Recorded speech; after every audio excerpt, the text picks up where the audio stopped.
నేను నీకు చెప్పిన అన్నతో షేర్ చేసుకోవాలని చెప్పేసి. ఎందుకు వద్దు? రియాన్స్ గాడు అయితే అవిష్కాంత్ తోటి అస్సలు షేర్ చేసుకుంటలేడు. Very bad boy. అవి నువ్వు ఇక్కడ వచ్చే నాన్న నువ్వు 100% ఇచ్చి దాంట్లో సెలెక్ట్ కాకుంటే ఎంత బాగా అనిపిస్తుంది. ఈ కామనర్స్ దాంట్లో కూడా ఫేవరెటిజం ఎందుకు ఒక రియాలిటీ షోలో అనిపిస్తుంది నాకు. Hi guys, good morning, welcome back to కుయా వ్లాగ్స్. సో ఈ రోజు రియాన్స్ వాళ్ళ స్కూల్లో మార్కెట్ డే అనమాట. సో వీడు లేవురా వీడు కూరగాయలు అమ్ముతాడు. సో ఈ బాస్కెట్లా కుకి కూరగాయలన్నీ పెట్టు, దీంట్లో కూరగాయలు ఉన్నాయని చెప్పేసి ఇద్దరు కొట్లాడుకుంటారు. ఒక్కటి ఉంటే ఇద్దరికి కొట్లాటలు. ఇచ్చే ఆ విషయాన్ని అనికిచ్చేసే నాకు ఇంకా కుకి ఇక నీ బాస్కెట్లు వేసుకొని. సో మా రియాన్స్ గాడు ఇలా మార్కెట్ పెడుతుండు. మార్కెట్కి వచ్చి మీరు అందరు కొట్టుకోవాలి వాళ్ళ స్కూల్కి పోయి. అరే ఏమేమి అమ్ముతున్నావురా?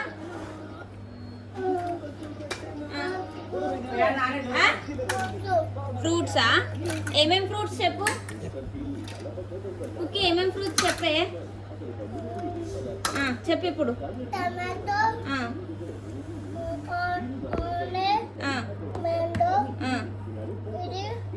అది పపాయ, కచ్చి పపాయ.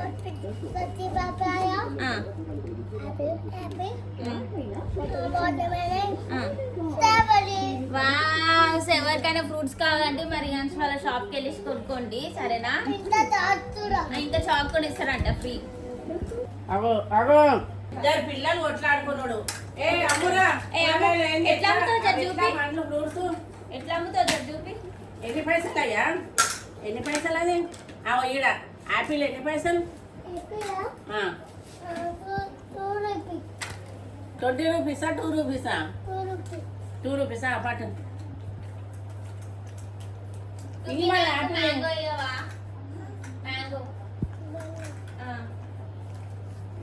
ఇక్కడ పైసలు తీసుకుని ఆడిస్తావు.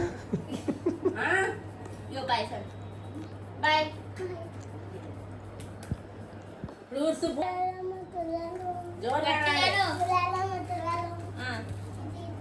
తీసుకో, గట్టి కొర్రు, అందరికి తినిపించాలి. కీర ఉందా అయ్యా? కీర ఉందా? కీర తేలే నువ్వు? ఏమేమి తెచ్చినావు? ఏమేమి ఉన్నాయి నీ దగ్గర?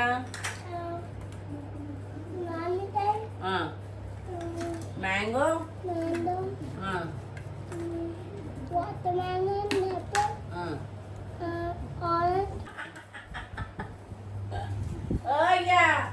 ఫ్రూట్స్ అయినాయి కదా. నీ టవాలేదయ్యా, నెత్తి కట్టుకోవాలి కదా. నీ టవాలు కట్టుకో. నీదేనే, అట్లా కట్టుకోవాలి ఫ్రూట్స్ అమ్ముతే.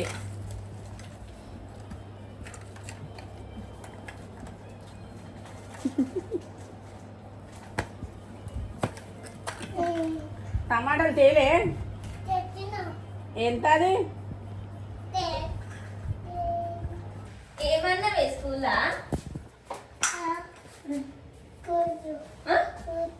ఫ్రూట్సా? ఏమన్నా స్కూల్లా అమ్మినావా? ఫ్రూట్స్ అని అమ్మినావా? ఏమన్నా టీచర్? ఏమనలే. ఎంతకు అమ్మినవే? అరే ఏమైందో, ಎಷ್ಟು ఎక్సైట్మెంట్ తోటి ఉండే, ఎందుకు డల్ అయిపోయినావురా? అభిష్కానికోమో లేట్ అవుతుంది, వాడమో తింటుండు. తింగురా జల్దీ.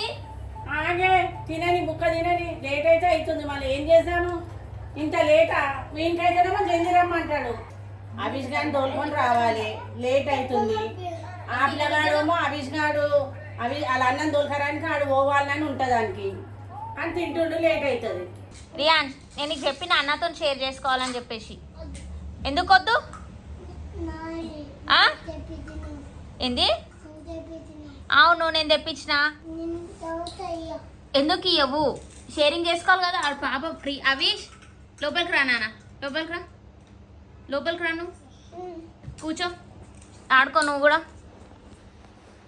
షేరింగ్ చేసుకొని ఆడుకోవాలి ఇద్దరు. వానికి ఇప్పించిన అని చెప్పేసి వీని కోపం ఇస్తుంది. ఆ రియాన్స్ గాడు అయితే అవిష్కాంత్ తోటి అస్సలు షేర్ చేసుకుంటలేడు. Very bad boy. అవి నువ్వు ఇక్కడ వచ్చే నాన్న, వచ్చే, నువ్వు వచ్చాను. నీకు ఏమి ఇప్పియా? నేను ఏమి ఇప్పియా? మొండి లెక్కలు చేస్తున్నావు కదా.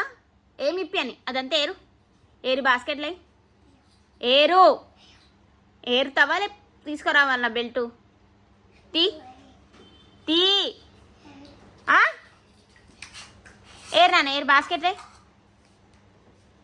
మా విజ్గాడే మాట వింటాడు, రియాన్స్ గాడైతే ఒక్క మాట విన్నాడు. ఇంకొకసారి నీకేమి ఇప్పారా నేను నీ స్కూల్లో ప్రోగ్రామ్ ఉండని ఏమైనా ఉండని ఇట్లుంటుంది వీళ్ళతోని. ఇప్పుడు నిన్న అంటే ఇవాళ రియాన్స్ వాళ్ళ స్కూల్లో మార్కెట్ డే ఉండే కాబట్టి ఆ ప్లాస్టిక్ ఫ్రూట్స్ అండ్ వెజిటేబుల్స్ తెప్పించిన రియాన్స్ గానికి. సో వానికి తెప్పించిన అని చెప్పేసి హవీష్ గాడు అలిగిండు నా మీద. అండ్ సరే పోనీ అలుగుతే అలగని, కానీ ఈ రియాన్స్ గారు అంటే వాటితో షేర్ చేసుకోమంటే అది కూడా చేసుకుంటలేడు.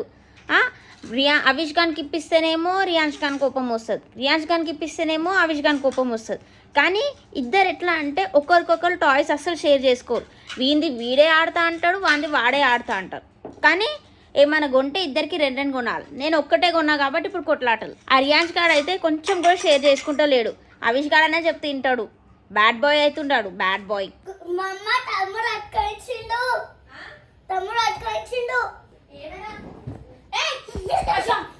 ఏంది నవ్వుతున్నావు? ఎదుగుపోయినావురా దాని లోపల? బయటికి రా. ఓ ఏందిరా సోఫా కూడా గుంజుకొని పోయి దాని లోపల లేవు. నువ్వు జరిపిన ఇట్లా మంచిగా జరిపొచ్చు కదా నాన్న, ఇట్లా స్టక్ జరిగావి. అరే ఏందిరా లేవరే, నన్ను బయటికి రా. బయటికి రానే నేను. అరే ఇక్కడ రాదా వీష్ ఇక్కడ బయటికి రా.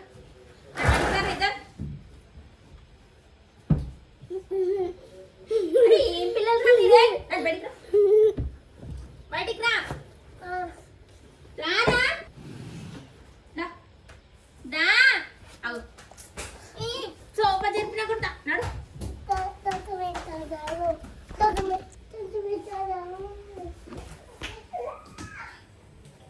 నా పర్సనల్ అంటే ఎక్స్పీరియన్స్తో చెప్తున్నాను.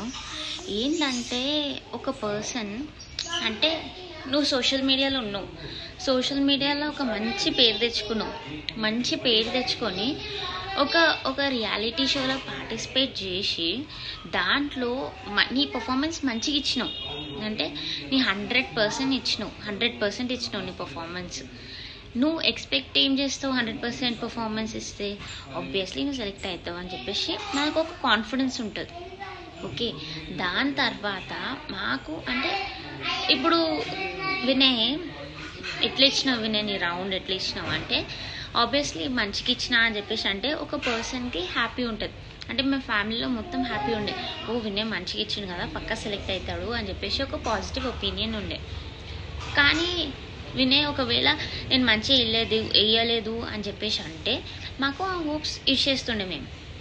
కానీ 100% ఆయన 100% ఇచ్చి కాన్ఫిడెన్స్ తోటి ఇచ్చి నేను పక్కా సెలెక్ట్ అవుతా అనుకుంటున్నా నేను, ఎందుకంటే నేను మంచిగా ఇచ్చిన అని చెప్పేసి అన్నీ కూడా నేను రిజెక్ట్ చేస్తే ఎట్లుంటుంది?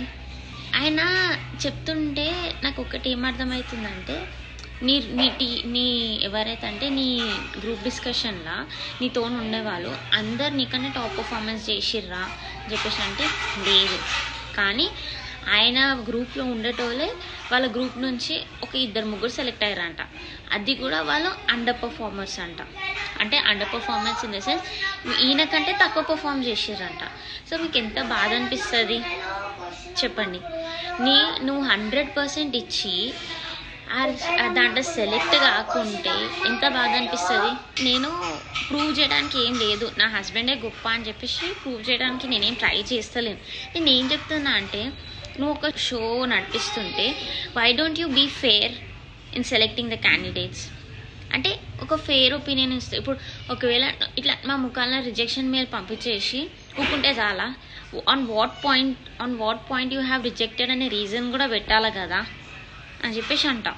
ఎందుకంటే మాకు కూడా తెలియాలి కదా మేము మంచిగా ఇచ్చినాము అని చెప్పేసి కాన్ఫిడెన్స్ తోటి ఉండి వచ్చి రిజెక్షన్ మెయిల్ మా ముఖాన కొట్టి నువ్వు సెలెక్ట్ కాలే అని చెప్పేసి జస్ట్ సెలెక్షన్ కాలే అని రిజెక్షన్ మెయిల్ పెట్టేస్తే ఎట్లుంటుందో ఒక మనిషికి చెప్పండి. నా పర్సనల్ ఒపీనియన్ ఎట్లుంటుంది అంటే ఓకే ఓకే మంచి కాన్ఫిడెంట్ ఉన్నాడు, సెలెక్ట్ అయిపోతా అని చెప్పేసి కాన్ఫిడెంట్ ఉన్నాడు, సెలెక్ట్ కావాలా కదా. ఎందుకు ఫేవరెటిజం? ఈ కామనర్స్ దాంట్లో కూడా ఫేవరెటిజం ఎందుకు ఒక రియాలిటీ షోలో అనిపిస్తుంది నాకు. మీ ఒపీనియన్ ఏంటి?